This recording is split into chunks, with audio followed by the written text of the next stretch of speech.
you're in for a treat today. You're in a treat for today. It's going to be a treat, but put in the chat who you are, what you do, where you work. We'd love to hear about you. But it's Kirsten, not Kristen. It's Kirsten and Isabel today are going to talk to you not about how to slightly improve feature engagement, not how to a little bit improve feature engagement. No, they're going to double your feature engagement, or at least they're going to talk about how they did it at Lyft. And rest assured, they're going to talk about Lyft's Women Plus Connect. But dudes, you're welcome here too. They let me hang out. We can talk about how the Women Plus made the magic happen. So without further ado, keep telling us where you are, what you're all about, what's going on, and I will do the intro stuff. So let's do the intro stuff. What's next? Yeah, you know us, maybe, maybe not, but we're Irrational Labs. We've worked with hundreds of the top organizations to put that magic behavioral design fairy dust into their processes. We're not superheroes, but if we were, our origin story would start at Google.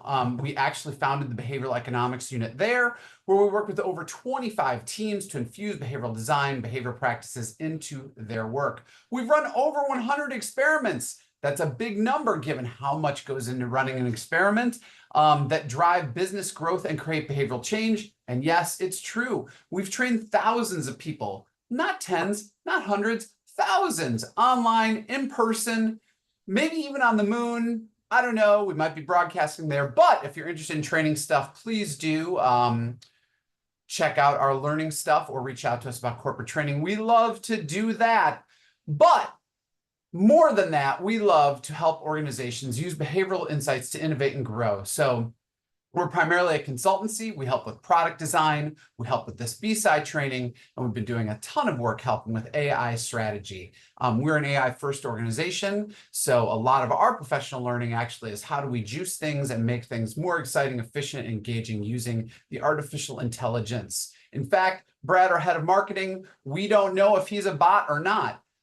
You can see him there. He may be artificial intelligence. We think he's human. It's just not sure if the bot took him over. At any rate, 2 people today, not 1, 2, not increasing engagement, doubling engagement. So Kirsten is a seasoned digital marketing customer service expert who excels in acquisition and retention. She's currently senior growth manager at Lyft. By the way, Kirsten, I'm a Lyft person, not an Uber person. I'm not just saying that because you're here. Lyft is a much smilier app. Yeah, I'm just letting you know. So feel free to send discounts my way. At any rate, where she focuses on growth marketing for churned and high value driver segments. Kirsten is also a mentor with Tandem, guiding smaller startups and their employees on overall marketing strategy and prioritization with an emphasis on retaining those customers. She's previously held marketing roles at Beta Brand, Third Love, not to be confused with Second or Fourth Love, and Nature Box. Now, Isabel, I know Isabel is coming to us from Seattle, Washington today, unless you're somewhere exotic. Are you somewhere exotic? Okay, cool. So she's in Seattle. I just want to double check. Kirsten, I don't know where you are today. Where are you today? I'm in the great city of San Francisco. Okay, cool. So we have West Coast people with us today. But yeah, Isabel, she's a behavioral scientist. She holds a PhD in public policy from Harvard University with a specialty in behavioral economics. She is passionate about how a deeper understanding of economic and psychological forces can guide the development of technology tools for social good. She's worked with a lot of people. You should read her whole bio later. It's off the hook, including financial institutions, NGOs, and government agencies to implement large-scale experiments, as well as develop tech products that help users achieve their financial and professional goals. So we'd love to hear more about you in the chat. Tell us what you're up to, what you're working on. But I think without further ado, I'm hoping the next slide is this one. Oh, no, it's this one.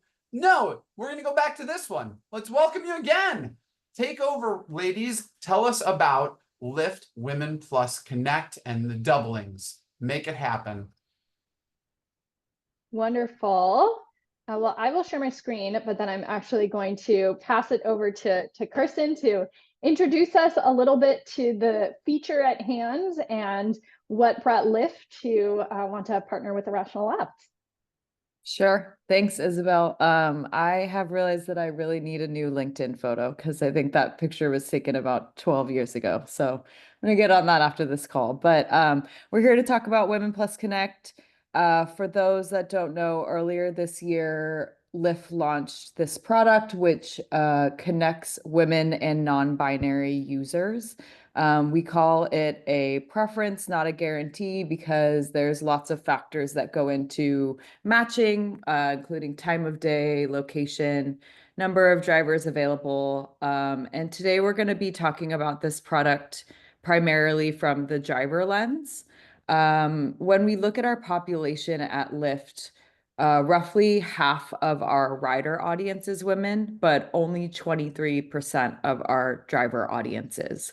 So our goal with this product was to make this population of drivers feel more comfortable and safe when getting on the road, and hopefully thereby increasing the number of female and non-binary drivers we have at Lyft. This slide goes over all the big PR power we put around this product. It was picked up by several publications. It was featured on the Today Show, New York Times. We even had an ad in Times Square with Christina Aguilera, which was quite fun. And on the right, you can see that the response on social was pretty overwhelmingly positive. And if you go to the next slide, this is how we launched the product internally. So obviously we talk about Women Plus Connect very differently with our drivers who are more savvy with our product and all its intricacies. And when we launched this product, we sent a handful of one-off communications, including we had a very thorough landing page with testimonials from other female non-binary drivers that had used the product. We had in-app placements reminding drivers about the product and how to use it. And then we also sent messages via our own channels, which we use email and push. And most of the messages that we sent were around how to use the product and why Lyft invested in the product. You can also see on the right, this is how you, as a driver, opt in to Women Plus Connect. So at the time of partnering with Irrational Labs, this is kind of the state we were in. We'd already launched with the PR campaign. We launched with this initial internal campaign, but we really wanted to continue the momentum, and we really wanted to increase our opt-in and adoption rate from our active women and non-binary drivers. So I'll pass it to Isabel to explain our experiment setup and the process of working together. Wonderful. Well, that's great motivation and background. I think this is probably a similar state that a lot of people who work on products have been in, and it can be very frustrating when you are hearing from Qual that people really want something, but then they're not actually using it. And so what perhaps is behind the disconnect? What can behavioral science say about this? And I think we do want to be clear that the goal and the expectation was not that every eligible driver was going to opt into this feature. There could be any reason that drivers might not want to use this, and that option was available to them. But we did want to be sure that all drivers had noticed the feature. There had been some PR campaign around it, but people are really busy. So this is where we thought, hey, what can behavioral science do to help make sure that drivers have noticed it and everybody who wants to is participating? So those of you who know Irrational Labs know that we always start with our behavioral diagnosis, where we try and say, what do we think is going on from a psychological perspective? And what are the biggest barriers to people doing the action that we think they might want to take? So in this case, we really felt like this was a challenge of attention. We all know that we are distracted. There's so much going on in the world, and we have all our different devices. And we thought this was especially true for drivers. You know, there's a lot that they're managing just in terms of monitoring new bonuses and all of the different communications that Lyft will share with them. Perhaps they had just missed this announcement as it was happening. I think we talk a lot about attention, and we have some awareness of this, but it's hard to overstate how distracted we all are. at Irrational Labs, we recently discovered that if you want to prove to yourself how distracted you probably are and how many messages you're getting, there's a fun way you can go look into your screen time on both your iPhone or Android device, and it will tell you how many times you pick up your phone a day. I would highly recommend that you guess before you look at this data, guess how many times you pick up your phone, and then go look, and you might be shocked. And I think it does really hammer home how limited our attention probably is and how distracted we are, especially using phones.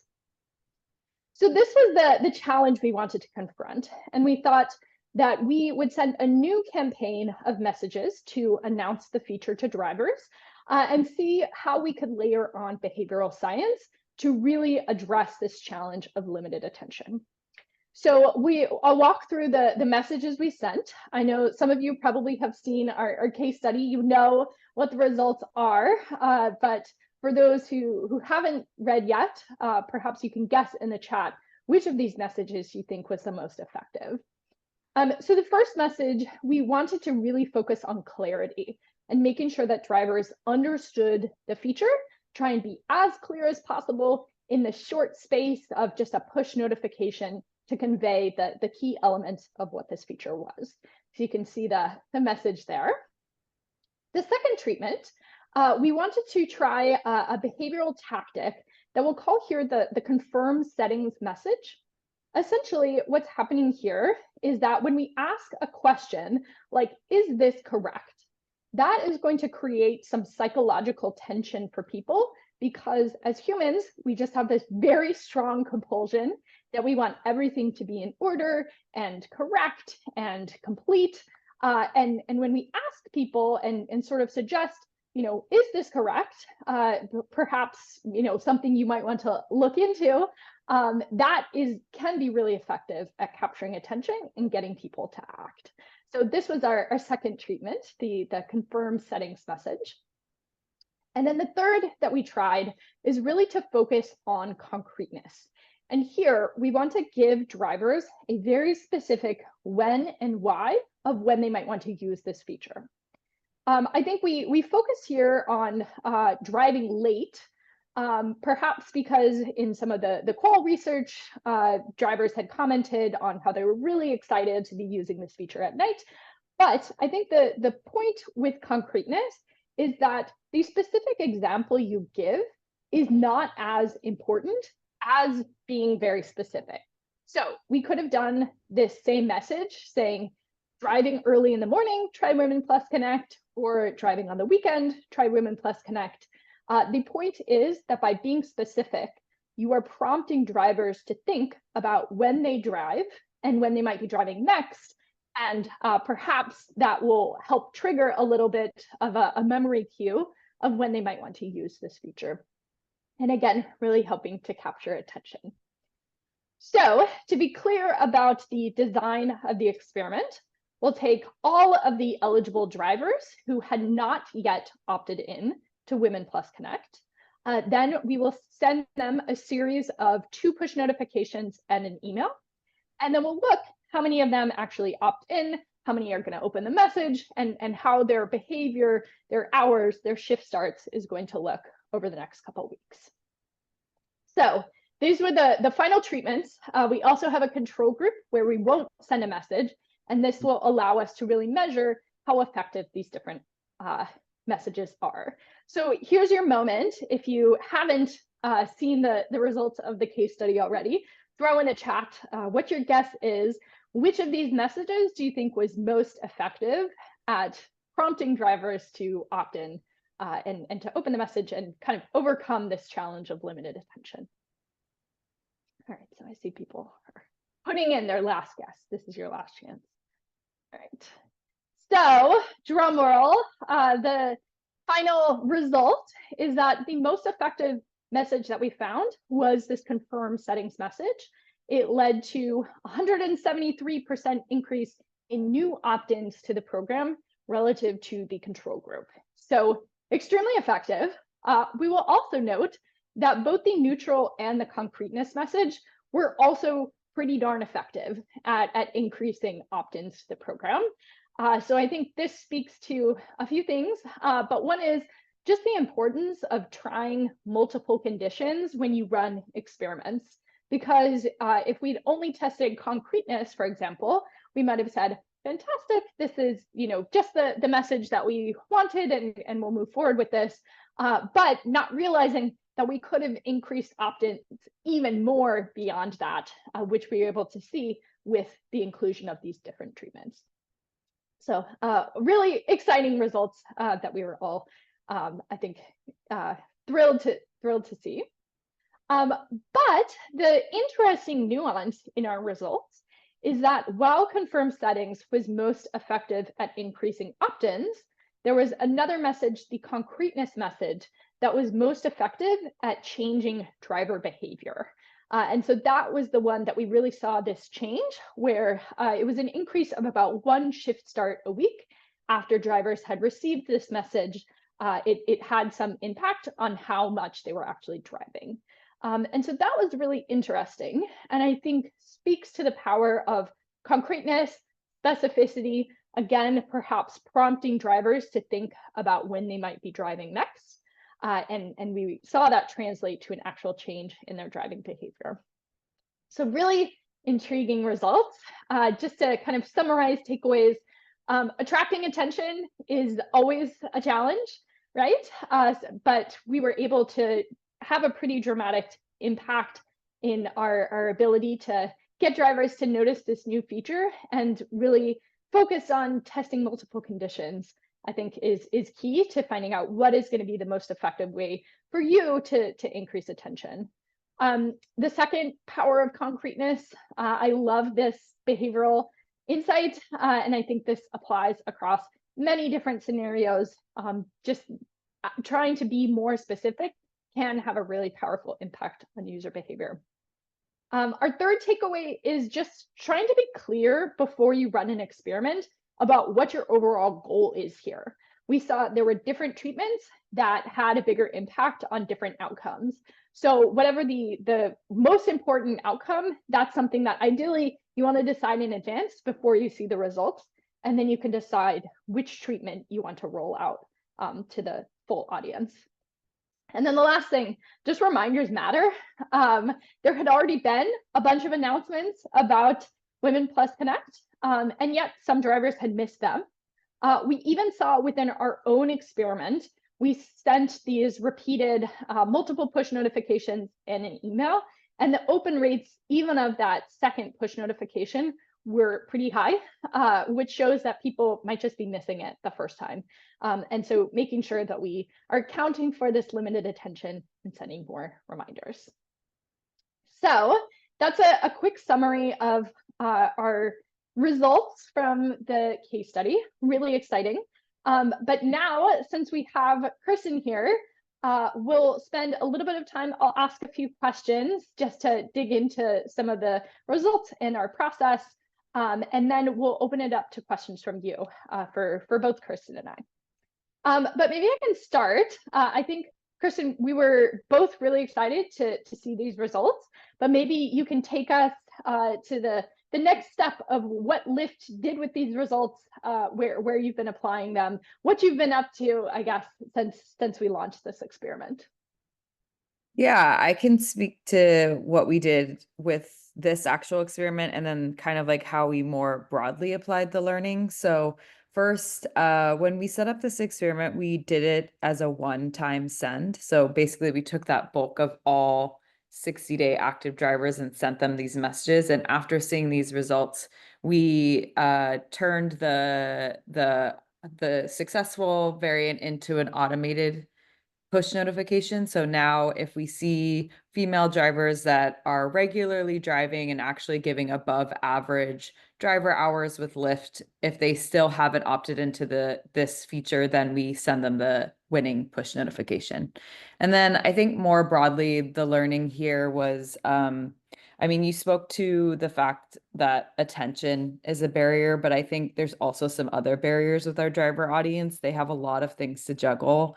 They have schedules, they have to remember all the tools of our product. We're constantly releasing new products for them to try. So I think one takeaway for me was that we need to go beyond just explaining new products. We need to tell them why the products are useful for their driving strategy and how they fit into their driving strategy. And I think I was particularly surprised by the concreteness variant and how it changed behavior, and of trying to apply that to future product launches to our drivers. Amazing. Well, everyone could be using the Lyft app, and perhaps you can notice all the new places that concreteness and specificity are coming up, and perhaps one of the downstream effects of running this experiment. So that's wonderful. Well, I think one thing, because we have you here, I think it might be interesting to this audience to dig in a little bit to some of the nitty-gritty elements of running experiments. I think when we present these results, we often say, okay, here's the design, and voila, here are the results. But of course, it's often weeks and even months of internal processes to actually get these off the ground. And that's something I think, Kirsten, you and the Lyft team were very good at navigating all of the internal things that need to happen. But maybe you can tell us a little bit more about, especially any advice that you have for other teams about all the internal steps that have to happen for experiments, and any tips, suggestions you have for successfully navigating those. Yeah, I'll say the first thing was that there was a lot of prep to setting this up in pulling a lot of data. Like, I think your team asked a lot of good questions about what is the split of audience we have now? What are some like common trends that we see, behaviors? So it's a lot of back and forth and different ways of like looking at our data to understand this experiment before we set it up. So I think that's probably like the main advice I have is like take your time. Hopefully you have time. I know that's not a luxury that all of us have when we're running experiments, but take the time to look at the data you have available to you, and try to ask yourself very specific questions about your target audience and also the behaviors that you know they're taking. Nice. That's great advice. Another thing that I noticed is it felt like you were very good at keeping different parties apprised as we were going through the planning process of, we know we're going to need legal, we know we're going to need copy editors, we know we're going to need eng to be able to pull this off. So just making sure that as we go, people are sort of aware that this is coming, and some of the general things that are planned. And so we can try and anticipate any objections that any of these parties are going to have, and make sure that this is something that we can actually bring into product. So I think that's always something that can be a challenge. Amazing. Well, any advice or thoughts, I guess, reflections on working with an external party like Irrational Labs? I think from our perspective, we really love to work with teams like Lyft that are moving fast, really open to behavioral science, and trying out new things, and have a lot of the data capabilities that you mentioned. But perhaps I'll put you on the spot. Would love to hear from your perspective about how it is to work with external groups like IL.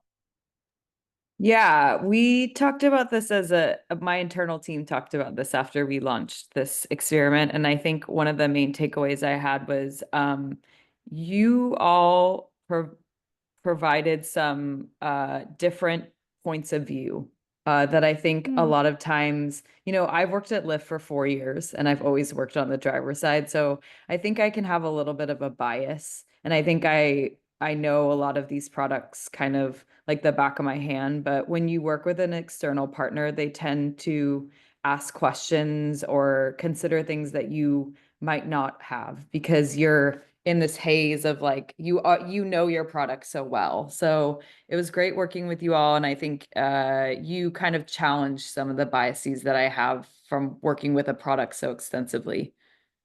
Nice. I think that is one thing that I really appreciate about the behavioral science community in general. People are coming from such different backgrounds.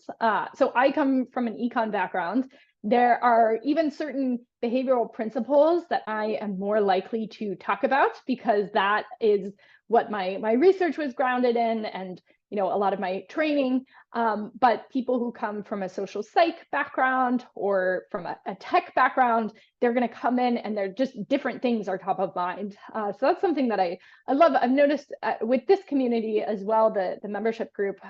It's been really wonderful just to hear people's different perspectives, and bringing all those different ideas to light can be really exciting. So any of you, if you want to jump in with different ideas from your background, that will be great to hear. So maybe just one more question, and then we should open it up to the group to see what other people want to know.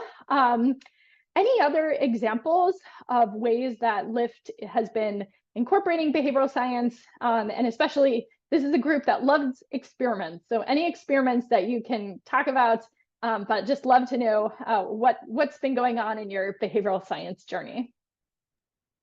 Sure.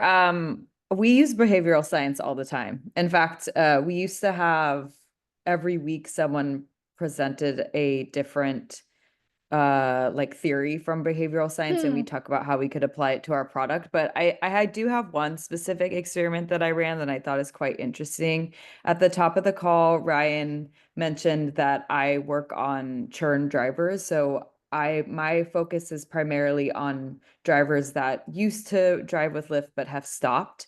And we applied an experiment that used the peak end rule. So those that aren't familiar, and Isabel, I'm sure you can articulate this better than me, but the peak end rule basically states that when we think about an interaction or kind of like an event or like we think back on something, we tend to think of it in terms of like the highs and lows. And I think we do see that in talking with our drivers is they either say things like, I made a ton of money, or, in the past couple of weeks, I really wasn't making a lot of money, so I decided to leave. And so with this experiment, what we did is we showed them the highlights of their earnings with Lyft. Basically, we told them, this is how much money you've made, your total time at Lyft. This was your top month earning at Lyft. We also showed them more kind of like sentimental moments, like their percentage of rides with tips and how many 5-star ride ratings they received. And this has been the most successful way to bring back churn drivers other than giving them an incentive. It's just kind of showing them like, this is how you've used the product and how you've been able to make money in a flexible way. So yeah, I thought that was a pretty interesting experiment. So cool. Kirsten, we might have to have you come back and just give a presentation, because that was an excellent articulation of peak end rule and such a great application. So very cool to see some of these theories actually making a difference in the wild, as we say. Amazing. Well, I see there's been a bunch of questions coming into the chat, but maybe Ryan, Bashir, if you can help us kind of filter through, or if you want to call on people to ask them questions now. Yeah, absolutely. And I guess this is just a ground rule. So I'm going to keep Kirsten and Isabel on spotlight because you are the stars today. But also because it's easier for people. There's a lot of people here, so it's easier to focus on who's talking. But additionally, when I call you on, just quickly say where you're coming to us from, and what your position is before you kind of drop your question. So with that, Faith McGee, would you mind coming on mic briefly? Hi, I'm Faith. I'm a senior manager at Electronic Arts. Nice to meet you. Cool, great to have you. So are you also on the West Coast, Faith? I sure am. I'm in San Francisco. I'm out of our Redwood Shores office. It's also the office of The Sims if you like playing games. There are no gamers here, Faith. None. So tell us your question. So, I actually put in several questions, but I'll just put in did you segment between people who identified as female and people who identified as non-binary? And did you see any differences in the results? Yeah, we did not segment between female and non-binary. And the reason for that is I also mentioned at the top of the call, so 23% of our drivers are female, and the percentage that are non-binary is very small. I think it's less than 1%. So unfortunately, we don't have a big enough audience to segment by just non-binary drivers. We also have a fair amount of drivers that I don't think have selected their pronouns, which I think we're trying to push. So yeah, we just don't have a big enough audience there. Thanks. Awesome. Tanvi, are you there? Could you ask your question? Tell us about yourself. Yeah. Hi. Thanks for the great presentation, Isabel and Kirsten. I'm Tanvi. I'm a product manager based in Boston, so on the East Coast. I also put in a couple of questions, but I'll just ask the first one. Are there any thoughts or hypotheses on why the just checking that message worked the best as compared to the other two? What could be the reasons for that? Yeah. So we always at Irrational Labs try and guess before experiments run what we think will happen, and we often like to put a little bit of money on the line, you know, $1 or $2, just to raise the stakes. So I feel very excited about this result because this was my guess of what I thought would have the biggest result on opt-ins. And the reason is we've actually tried a sort of similar experiment in another context. We were working with a fintech, and we asked them just a direct question of, is this complete? And it also was extremely effective. I think it's interesting. It's if you look at your push notifications and sort of go through the list, see if there are any that asked you a direct question, because I think that actually captures our attention. We are used to, in conversation, if somebody asks you a question, you feel a very strong compulsion to reply. And perhaps that's a little bit of what's being activated here. We say, you know, it appears your settings are X, is that right?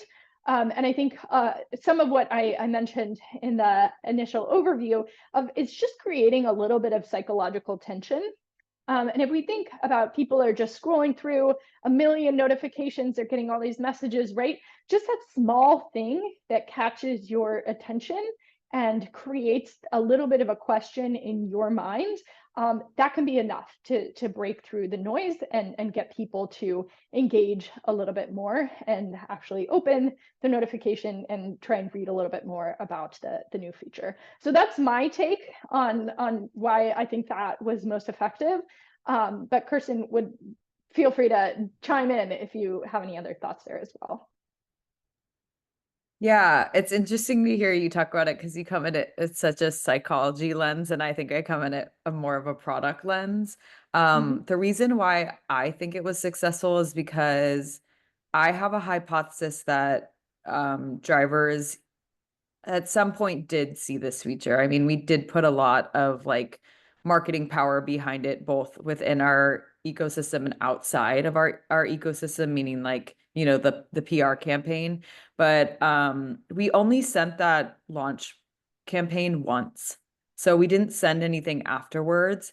And I think that, you know, oftentimes what we see is you have to send a user base multiple messages before they take the action that you need. So I think the tone combined with the fact that we were sending an additional message to ask them once again is why that variant won. Oh, that's interesting. I mean, both these thoughts make so much sense now. But yeah, thank you for answering. Awesome. The next question goes to the mysteriously named KN.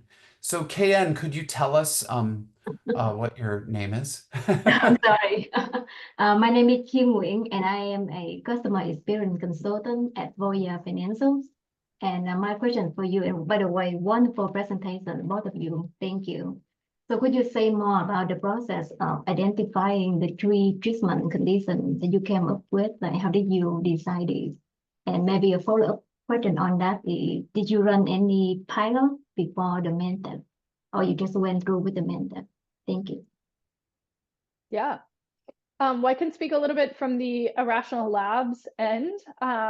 Typically, if we are going to present 3 or 4 ideas for different variants, we actually have started with a list of 20 to 30 ideas. I think especially with messages, there are so many different behavioral techniques and tactics that we might be able to layer in. We could use loss aversion, we could use social proof. There's so many options, right? And so you start with a very long list and try and go broad, so to speak. And then we have a process where actually what we've been doing lately is we have everyone on the Irrational Labs team, so 20 plus behavioral scientists, vote on which ones they think will be most effective. And that's often how we come up with our shortlist of what we will share. Is we've already gone through this process, and often we don't have research that has directly compared confirmed settings and concreteness in some other context. So it's really hard to say. We might have research to say this might work and this might work and has been proven effective in different contexts, but not going head to head and layering on all the nuances of particular situations. So I think that's where the art of behavioral science comes in. But typically we try and lean on wisdom of crowds as much as possible to help us try and identify what at least our group thinks will be the most effective, and then trying to run multiple and seeing which one are gonna float up to the top. Thank you. I think I'll just briefly add to, we were presented quite a lot of different options to test. And I think on my side, we wanted to have messaging that we felt was authentic to the product and aligned with the messaging that we had already sent. So that's kind of like why we went with the variants that we went with, is we wanted to make sure that we were still kind of explaining the product, but also trying to really lean on like opting in, which I don't think some of the messages before were trying to do. They were more just explaining the product overall.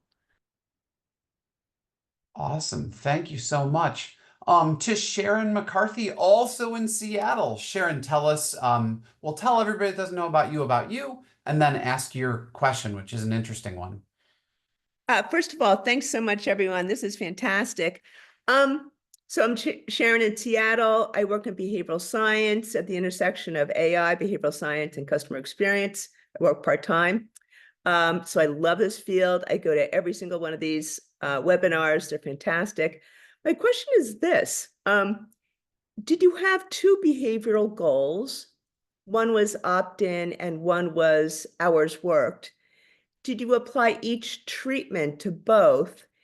And is it possible that the gain you saw, if you use them together at one time, is it possible the hours increase was greater than the opt-ins? Because it's mathematical. You opt in once, your hours can increase exponentially. So I just wasn't sure how that was structured.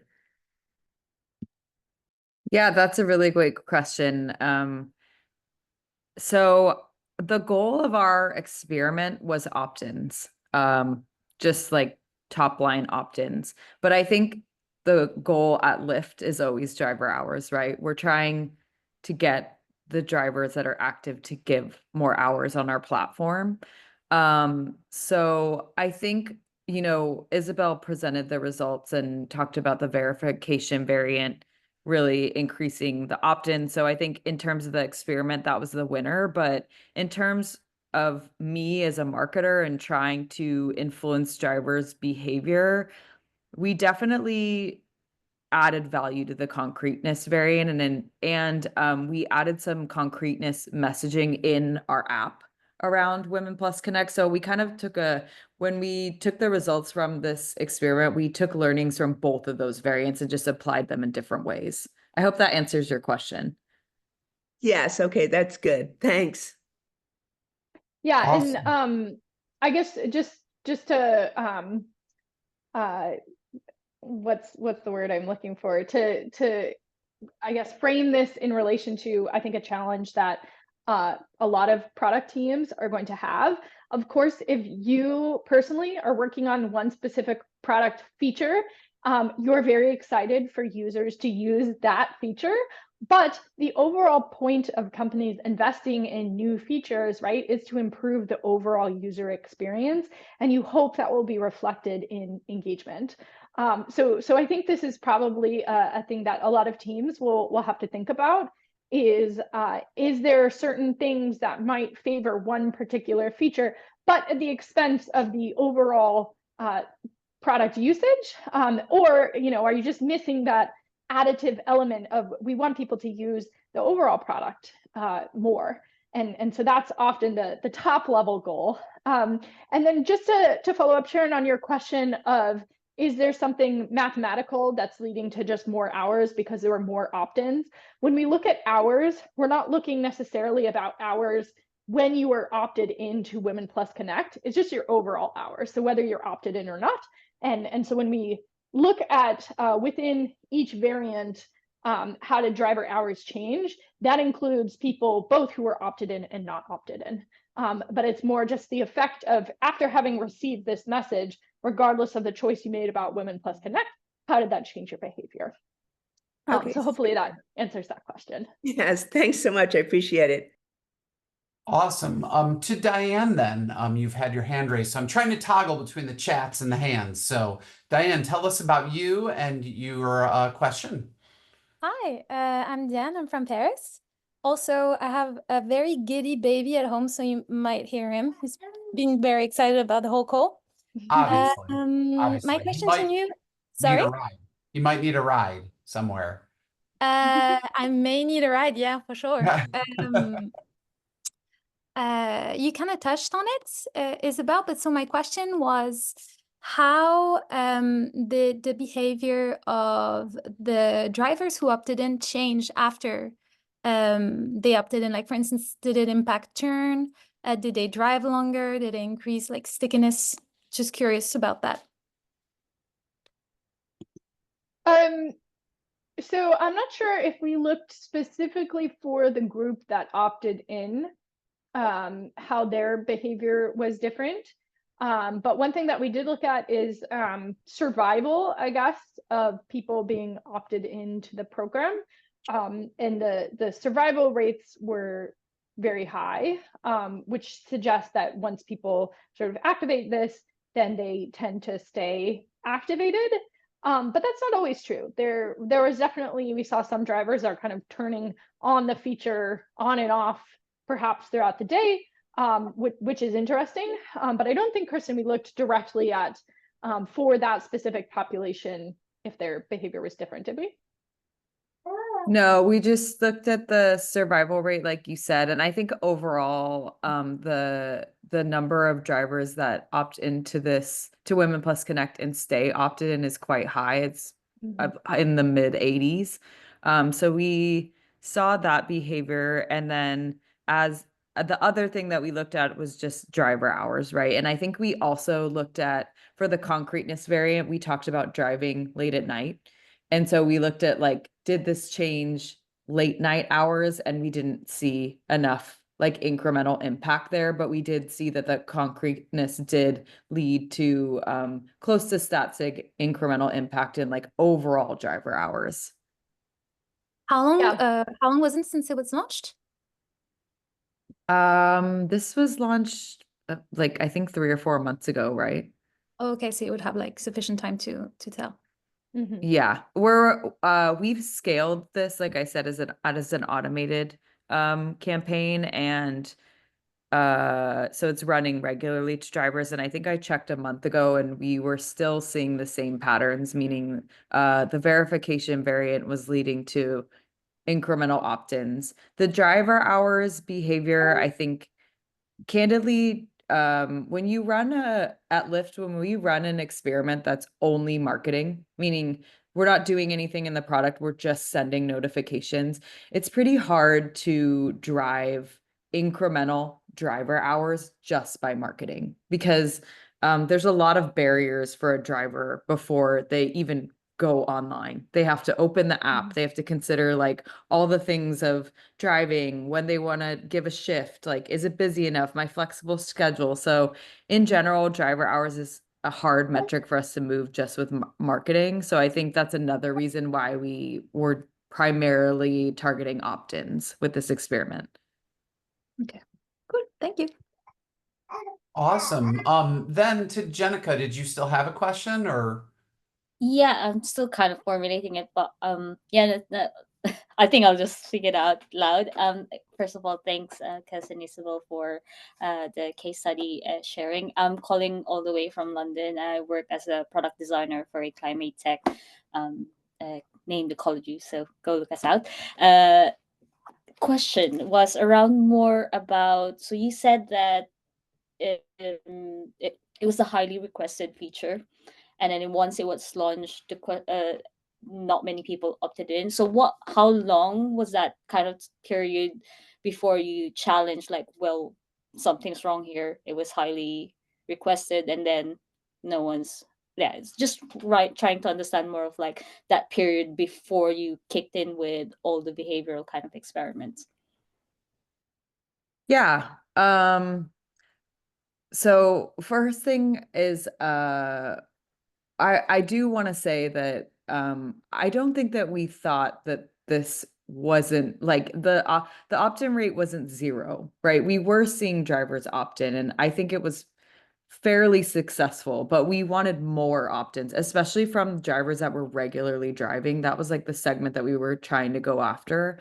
And I think the period of time between those slides that I showed you when we did the initial launch versus this experiment was a couple of months. So the product had been live for a couple of months. It was within the app for a couple of months.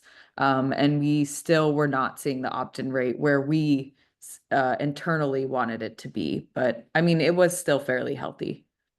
Can I jump in and add something here? So this is like a classic thing. Irrational Labs, hi.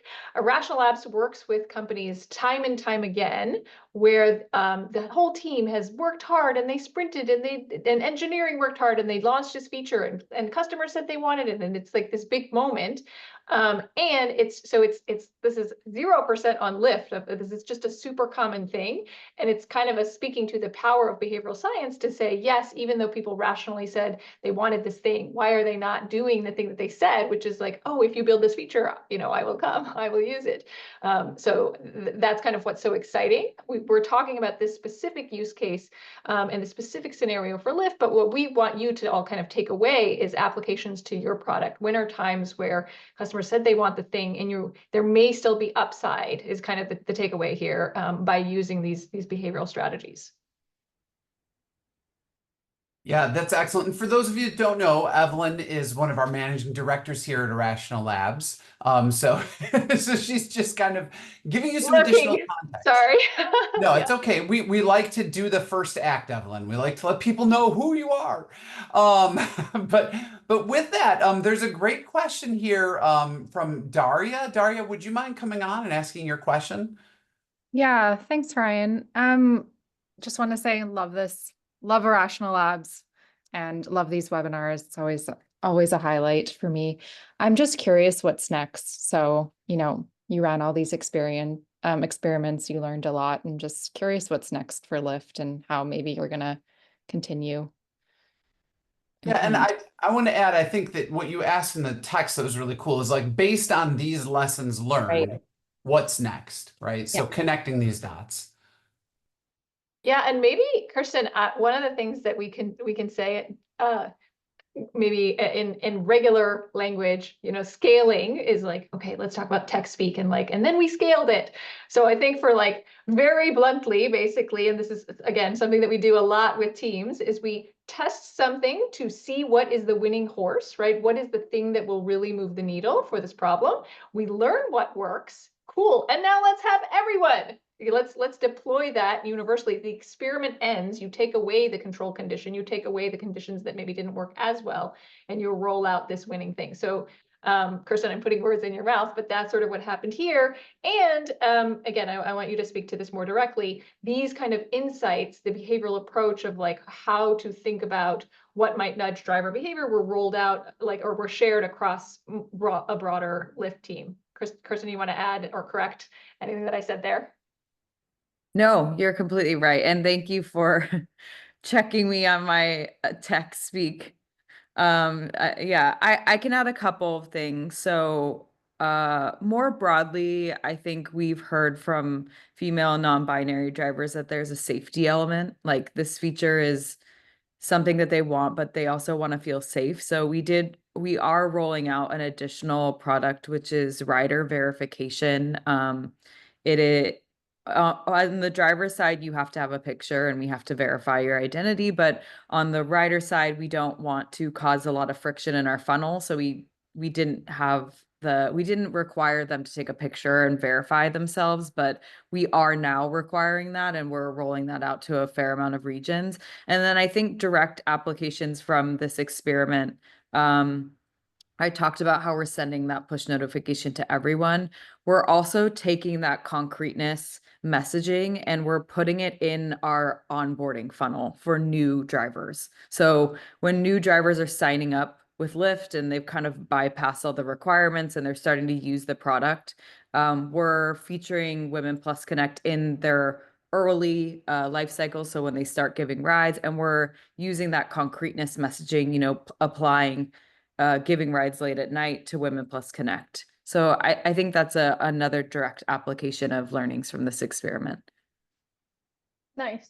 And maybe one other thing that I'll say, just from the behavioral science perspective, we actually started this project talking a lot about the research on gender and the workplace and what we can learn from behavioral science about what might be differentially important to female drivers versus male drivers. And I think one thing that has been found consistently in the literature is that women, not all women, but on average, women are more likely to prioritize flexibility as a core part of what they're looking for in work. And that is one thing that Lyft really offers strongly to drivers, is this flexibility to shape your own schedule, to start and stop whenever you want. And so that might be something that is really appealing to women. But I think that's one area that's exciting to explore further, is just understanding, what are the elements of flexibility that are speaking most strongly to female drivers, and then how to really emphasize that as a key part of the Lyft experience. So I think a lot of ways that we can learn from the literature on gender.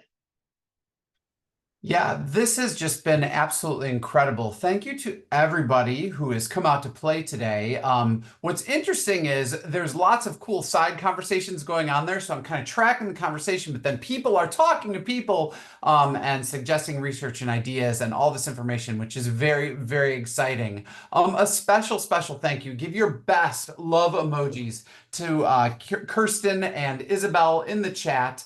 Thank you for your time and insight today. And I do think it was particularly cool. We don't always have all this time to Q&A. So it was really great to kind of be able to talk through this with the two of you today. So hopefully you too can go forth and double your feature engagement with all the good people. But if you want some help, please reach out to amy@irrationallabs.com. We'd love to work with you or your organization to make some of this magic happen. If you're not already on our newsletter, get on it. You're missing out on all the cool things. Lots of people ask, is this recording available? We always highlight the recordings on our newsletter. But if you're not on the newsletter, well, you got to get on the newsletter. Otherwise, they are at our YouTube channel. And yeah, if you like product teardowns, check out Kristen's Substack. I put all these in the chat. People love them. I'm sure it'll be a Netflix special one day. One day it'll be a Netflix special, but we're not there yet. And Evelyn, thank you as well for jumping on and adding additional context today. It's been a joy hanging out with you all. Thank you for all your collective genius. And we will see you in a month. Do we have, Bashir, do we have our next event? Can we tell them what it is, or is it's top secret, right? It is top secret, but I will say it is AI related. It is going to be led by a brilliant member of our behavioral science team, and you won't want to miss it. So keep an eye out. Nicely done. Did you see how we leveraged curiosity there, people? Go forth, have a great rest of Friday. If you're in a part of the world where Friday's almost over, get ready for Saturday. We'll see you all soon. Take care. Thanks, everybody.